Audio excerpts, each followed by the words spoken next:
मोदी और Greece PM Kyriakos की बैठक। भारत ग्रीस संबंधों पर बोले प्रधानमंत्री नरेंद्र मोदी।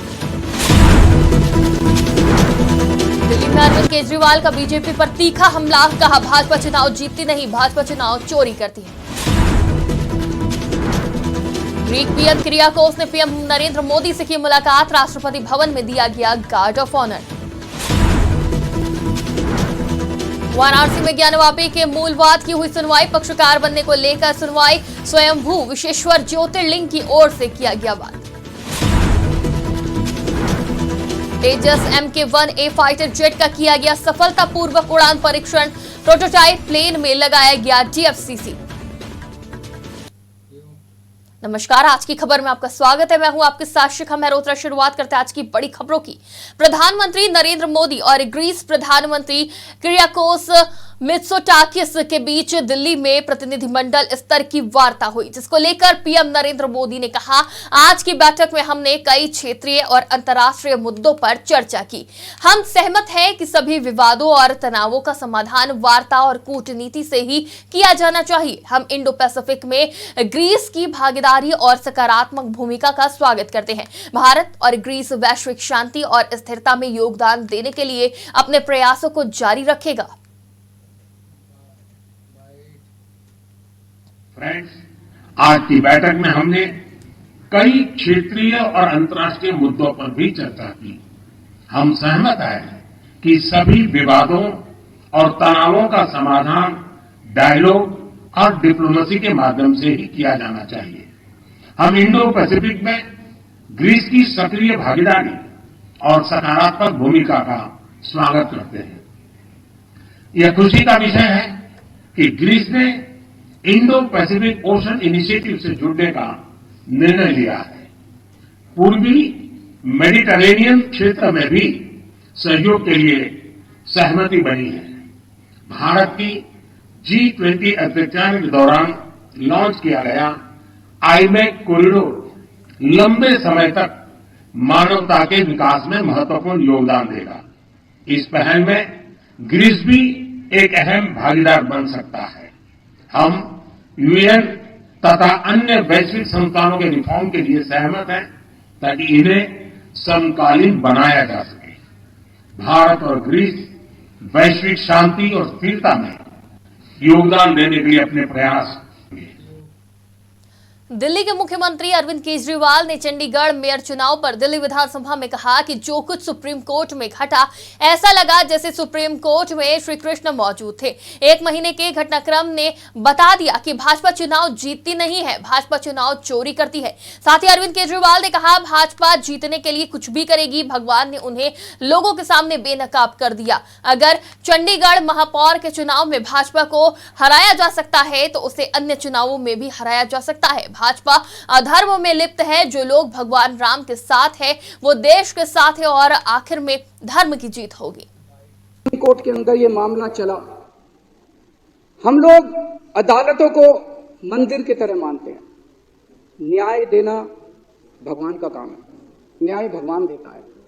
इसलिए जज को भगवान का, जब जज अपनी कुर्सी पे बैठ के फैसले सुनाता है तो कहा जाता है कि एक तरह से भगवान फैसला सुना रहा है। लेकिन कल जो कुछ सुप्रीम कोर्ट के अंदर घटा वो उससे कुछ ज्यादा ही बड़ा था। ऐसे लगा जैसे उस सुप्रीम कोर्ट के अंदर भी कहीं ना कहीं श्री कृष्ण मौजूद थे। ऐसे लगा जैसे वहां सुप्रीम कोर्ट के अंदर भी भगवान मौजूद थे। ऐसे लगा जैसे चीफ जस्टिस ऑफ इंडिया के अंदर भगवान बोल रहे। कोर्ट के अंदर ये मामला चला। हम लोग अदालतों को मंदिर की तरह मानते हैं। न्याय देना भगवान का काम है, न्याय भगवान देता है। इसलिए जज को भगवान का, जब जज अपनी कुर्सी पे बैठ के फैसले सुनाता।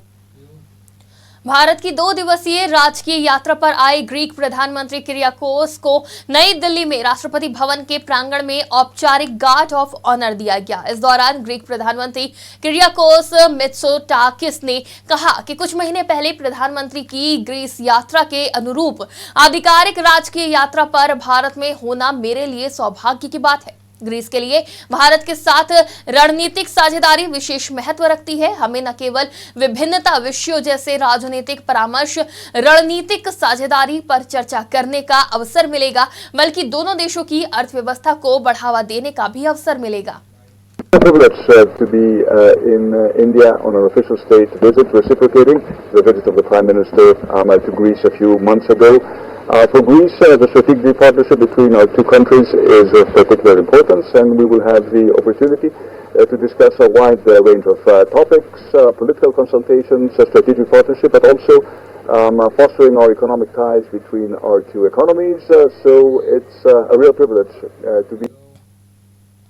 वाराणसी में ज्ञानवापी के मूलवाद की सुनवाई हुई, जहां पक्षकार बनने को लेकर सुनवाई की गई। वहीं स्वयंभू विश्वेश्वर ज्योतिर्लिंग की ओर से वाद किया गया और सिविल जज senior division fast track court में सुनवाई हुई, जिसको लेकर पक्षकार बनने पर अदालत में आदेश सुरक्षित रखा गया। बता दें कि पिछली सुनवाई के दौरान पक्षकार बनने के लिए प्रार्थना पत्र दिया गया था, जिसको लेकर इलाहाबाद उच्च न्यायालय ने 6 महीने में मुकदमे के निस्तारण का निर्देश दिया। राणा कुमार पांडे न्यायालय में स्वर्गीय पंडित हरिहर पांडे जी के 2 पुत्र हैं, राणा कुमार पांडे मैं और मेरा छोटा भाई कर्ण शंकर पांडे।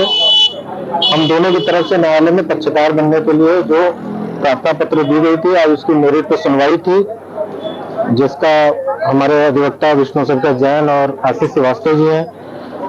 हम आप दोनों लोगों ने काफी मजबूती के साथ दलील रखा और सुप्रीम कोर्ट की रूलिंग जज साहब को दी।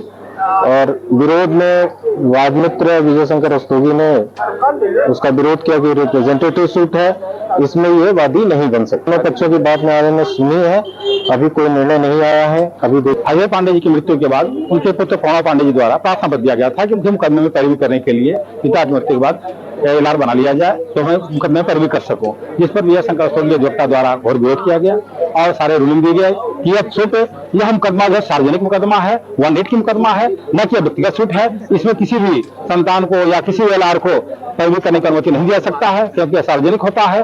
इस पर उन्होंने सीपीसी का प्रावधान दिया और जहां राम मंदिर के भी कुछ अनुदान देने का प्रयास किया, तो हमारी तरफ से जवाब दिया गया और जवाब में बताया गया कि इसमें प्रावधान है, सीपीसी में ऐसा कुछ नहीं है कि पैरवी न करने के लिए दिया जाए, क्योंकि उसमें मुकदमा दाखिल करते समय 4-5 लोग थे, सबकी मृत्यु हो गई है। आज मुकदमे में मात्र विजय शंकर रस्तोगी वादमित्र के रूप में, उस समय अधिवक्ता थे, आज वादमित्र के रूप में मात्र अकेले वादी को चला रहे हैं, तो उनकी व्यवस्था ज्यादा हो गई है। यदि मान लीजिए द्वारा वहां से भी बताया गया कि क्या सभी वादी अगर कहीं पैरवी करने के लिए कोई एलआर नहीं आएंगे तो कैसे चलेगा मुकदमा, क्या सूट बिना वादी के चलेगा?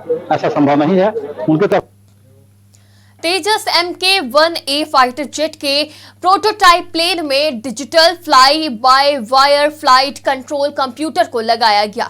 इसके बाद इस विमान का सफलतापूर्वक उड़ान परीक्षण किया गया। बता दें कि DFCC का साधारण भाषा में मतलब होता है कि फाइटर जेट से मैन्युअल फ्लाइट कंट्रोल हटाकर उसकी जगह इलेक्ट्रॉनिक इंटरफेस लगा देना, यानी बहुत सारी चीजें कंप्यूटर के हाथ में चली जाती हैं। वहीं विमान को उड़ाते समय पायलट के मुताबिक संतुलित रखता है। इस सिस्टम की वजह से रडार, एविलेटर, एलिरॉन, फ्लैप्स और इंजन का नियंत्रण इलेक्ट्रॉनिकी होता है। फ्लाई बाय वायर कुल मिलाकर फाइटर जेट को एक आत्म संतुलन देता है।